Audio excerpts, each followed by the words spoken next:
நமது வாழ்வை பொறுத்தே இறைவனின் வாக்கு. இயேசு கிறிஸ்துவுக்குள் பிரியமான என் சகோதர சகோதரிகளே, இந்த நிமிட நச்சரிக்கை இயேசுவின் நாமத்தில் நான் உங்களை அன்போடு அழைக்கிறேன்.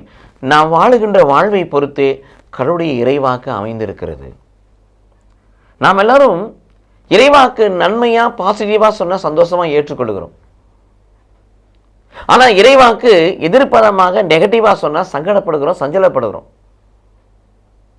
ஆனால் பிரியமானே, நம்ம எப்படி வாழ்வோமோ அதை பொறுத்தான் இறைவாக்கு நமக்கு அறிவிக்கப்படும். அது ஆசீர்வாதமா சாபமா என்பது நம்முடைய வாழ்வில் இருக்கிறது. அது நன்மையா தீமையா என்பது நம்முடைய வாழ்வில் இருக்கிறது. அது அழிவா ஆக்கமா என்பது நம்முடைய வாழ்வில் இருக்கிறது. நம்ம வாழ்வை பொறுத்தான் இறைவாக்கு கடவுள் இறைவாக்கின் வழியாக நமக்கு உரைப்பார். அப்படிப்பட்ட ஒரு நிகழ்வை தான் நம்ம இங்கே பார்க்கிறோம். ஆண்டவர் கூறுவது இதுவே: நீங்கள் எனக்கு செவி கொடாமலும் உங்களுக்கு கொடுத்திருக்கும் என் சட்டத்தின்படி நடவாமலும் நீங்கள் எனக்கு செவி சாய்க்காத பொழுதும் நான் மீண்டும் மீண்டும் உங்களுடைய அனுப்பி வைக்க என் ஊழியர்களை இறைவாக்கினுடைய சொற்களை கேளாமல் இருப்பீர்கள் ஆகில் இக்கோவிலை சீலாவா கோபுரம் இடிஞ்சு விழுந்துச்சுல, அது போல இக்கோவிலை சீலாவை போல ஆக்குவேன், இந்நகரை எல்லா மக்களிடத்தார் நடுவில் சாவக்குறியாய் மாற்றுவேன் சொல்ல.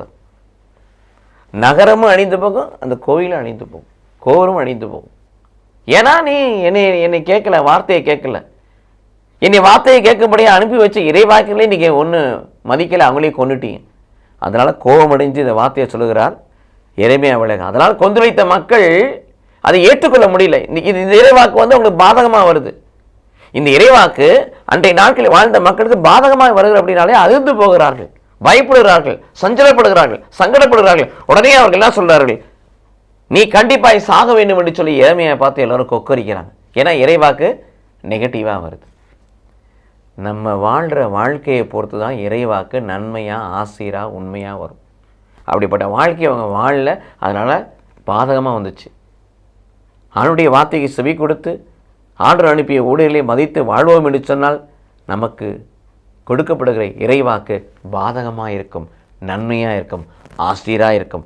நமக்கு அப்படி இருக்கும்படியாக நம் வாழ்வை கடவுளுக்கு ஒப்புக் கொடுப்போம். கடவுள் நம்மை ஆசீர்வதிப்பாராக. ஆமென்.